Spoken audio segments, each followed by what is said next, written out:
Kaugnay ng maras dispersal sa harap ng US Embassy kahapon, makakusumdahan si Ginoong Renato Reyes, Secretary General ng bagong alyansang Bakabayan o Bayan. Nato, good morning.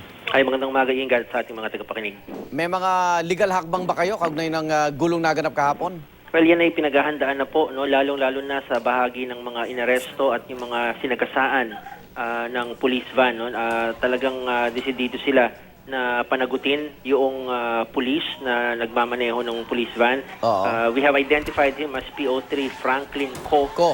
Nabanggit kanina. Gayon din yung MPD Operations Chief na si Colonel Marcelino Pedroso na siya ang pasimuno ng kaguluhan dahil bago siya dumating, maayos naman po at patapos na yung programa at pinilit pa rin niya na i-disperse dahil nga kitang-kita sa video, sabi niya nawala na tayo ng mukha na hiharap sa US Embassy. So, he should also be made accountable. Okay, kwento raw nung driver nung police mobile o van na yan, sinubukan daw buksan tapos under threat daw siya dahil kinuyog yung kanyang sasakyan. Kaya gusto niyang alisin sa lugar. Actually po, ni-review namin yung raw footage at makikita rin po ito sa footage ng iba't ibang media outlets. Prior dun sa kanyang ginawang pagsagasa, paatras na yung mga tao at walang humahawak sa kanyang van. Nakadistansya po yung mga tao sa kanyang van. Kaya nga po nagulat ang marami nang biglang umatras siya. At hindi lang po evasive maneuver ang ginawa niya. 2 beses po siyang umatras, 2 beses din po siyang umabante. Isto lang ginamit na pangwalis ng mga tao yung kanyang sasakyan. And for us, that is unacceptable. Ngayon lang po nangyari ang ganyang patindi na sinasagasaan yung mga nagpoprotesta. Halos mamatay po yung isa naming kasamahan na yung ulo niya nandoon na po sa gulong ng sasakyan. Hindi po pwede na palagpasin lang yung ganoon. So, Nato, hindi mo tatanggapin yung sinasabi niya na nataranta siya?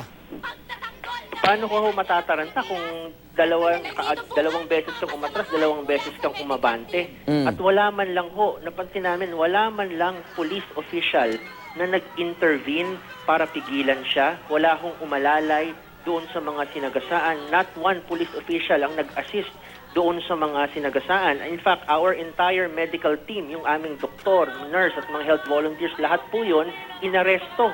They were assisting one of the injured protesters.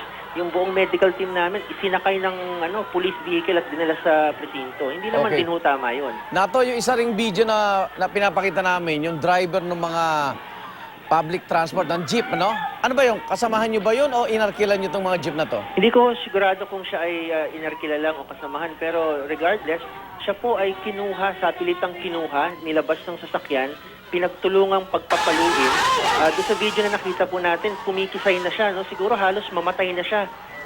At iniwanan lang siya ng mga pulis na doon sa sa kalsada. No? Inalalayan na lang siya ng isang opisyal at isinakay sa taxi. Kasi mukhang kung hindi siya inagapan, baka namatay siya on the spot. No? Hindi po hindi po acceptable din yung ginawa nila dahil yun. Parang frustrated murder na po yung ginawa nila dahil talagang pinupukpok at pinagtulungan nila. At putok nga yung ulo, duguan po yung tao, Okay, yung driver.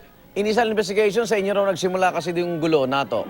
Well, that is not true kasi makikita po sa video, mahigit 1 oras na kami nagpo-programa doon po sa harapan ng US Embassy. May usapan na with the police.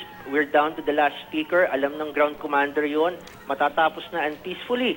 Kusang lalabas, aalis ng area yung mga nagpo-protesta. And we wanted to end the protest na walang insidente. Kaya lang desidido silang i-disperse talaga. In fact, may lumapit sa aking plainclothes at nagsabi, i-disperse na yan. No? So, planado po yung dispersal. Hindi po yun pinrovoke, hindi po yun kasalanan ng mga nagrarally. Sila po talagang gusto nilang i-disperse. Okay, maraming salamat. Si Renato Reyes po, Secretary General ng bagong alyansang Bakabayan o Bayan. At nakapinayam na po natin live kanina si NCRPO Chief Oscar Albayalde. So narinig niyo po yung magkabilang panig na yan at patuloy na po iniimbestigahan ang kasong yan.